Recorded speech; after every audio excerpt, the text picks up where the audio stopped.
SK level. This is Founders Quest, the show made for founders by founders. Each week, we dive into real conversations, raw journeys, and bold insights from entrepreneurs shaping the future. On today's episode, we're talking with Nick, the owner of Vintagemeetshype, a clothing brand which has thrived over the years. He will be walking us through his entrepreneurial journey. Nick, what's the inspiration behind your branding? Well, the brand name kind of speaks for itself. So we are built on having not just vintage clothing. We do streetwear and we do shoes. Well, Vintagemeetshype is kind of like, it used to be called like Hypebeast era, like streetwear, stuff like that. Hype era is kind of like Supreme, Bape, stuff like that. So it's basically just selling and combining everything into one store, which really isn't a popular like thing. Oh, wow. So at what point do you realize that clothing is just what you want to do and, considering other businesses in a way? I've always been passionate about collecting and buying and selling on the side. Oh. I used to work like in a different like factory, like nothing to do with clothing, but I was always buying and selling just to kind of fund my own purchases and what I kind of wanted and making some extra money on the side. I used to like thrift in high school and stuff like that. So one day I just really hated my job and I always wanted to open a store so badly. Like it was always something I thought about and talked about when I was a kid in like high school and stuff like that. Yeah. Kind of put the pieces together one day. Oh, wow. So like knowing that an entrepreneur can be, getting into the entrepreneurship business can be quite challenging. So how did you break even? Like how did you just blow up? We just started small. Like I started by myself. I was small stores, only like 700 square feet. It was a small, like off the side street. Yeah. And just day by day, like we had a great grand opening. There's nothing really around here like this. They did sneakers and streetwear designer and stuff like that. So that kind of aspect of it did really well. And then the vintage on the side, like it was just like a slow process, but day by day, like the word got out. And like the biggest like thing that grew us was word of mouth for sure. Oh, wow.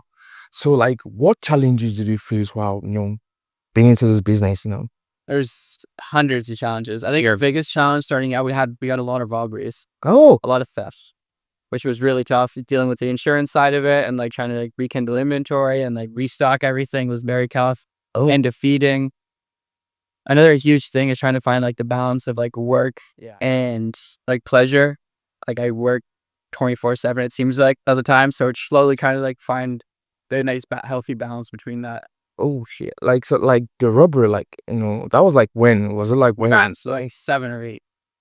Wow. So it's kind of sporadically over the last few years. Whole time. Yeah. So like what inspiring words do you have for like people who want to like, get into this line of business, have like clothing lines, have their own stores, I want to make it. I think everyone has to find their own lane. I feel like a lot of people are kind of copy and paste, trying to do what someone else is already doing. Like you gotta find whatever you're passionate about and do it. I think the biggest thing is people don't ever have enough faith or like believe in what they're doing. They don't put like the full effort in, or like they're too scared to take that risk. But you're never gonna get into a position like this or anything else if you don't just do it. You have to like just try. I think the biggest thing is like belief.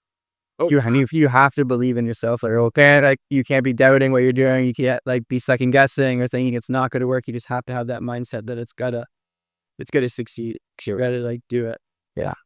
All right, I have to start believing though. For real, honestly, that's the biggest thing that I could like.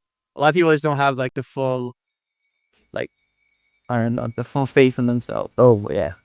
Another like key word would be like networking. Oh. I feel like it's super super important, not just with other business owners and like people of like popularity, so to say. Yeah. But just like people that walk in the store every day. I feel like always giving people a good experience here. And if they have a good experience, they tell the next person, that's just like that snowball effect. And I feel like that's kind of how we've grown to this point today. Wow. That's so cool. I guess I've learned a lot from you today. Thank you so much, Nick. Thank you for having me. Let's go. Style isn't just what you wear, it's who you are. Discover bold pieces, timeless vibes, and a clothing store that gets you. This is more than fashion, this is Vintagemeetshype. Elevate your look and define your moment. Next episode, we're going to have a talk with Jason, the founder of Locally Connected. But until then, stay tuned for Founders Quest by Vintagemeetshype.